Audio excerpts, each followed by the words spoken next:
কখনো আল্লাহর কাছে কিছু চাইলে দোয়াটা এইভাবে করবেন, আল্লাহ আমাকে একটা ঘর দাও, এটা বললেন না।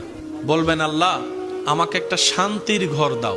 কারণ ঘর পাইলাম যদি শান্তি না থাকে, সে ডুপ্লেক্স বাড়ির দাম কি?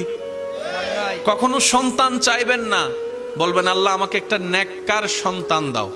কখনো চাকরি ব্যবসা খুঁজবেন না, বলবেন আল্লাহ আমাকে হালাল রুজি অর্জনের একটা রাস্তা করে দাও।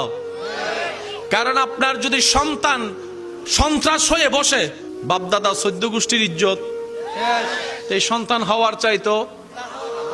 আমি কি বুঝাতে পারছি কথা? এবার দেখেন আল্লাহ এমন দয়াবান, যারা নামাজ পড়ে তাদেরকেও দেয়, যারা নামাজ পড়ে না তাদেরকেও দেয়। কিন্তু দুই দেওয়ার মধ্যে পার্থক্য আছে। যারা আল্লাহ শুকরিয়া করে তাদেরকে আল্লাহ বাড়িয়ে দেয় এবং পরকালের সওয়াবও দেয়। এটা সবাই পায়? এটা সবাই পায়? তো এমন একজন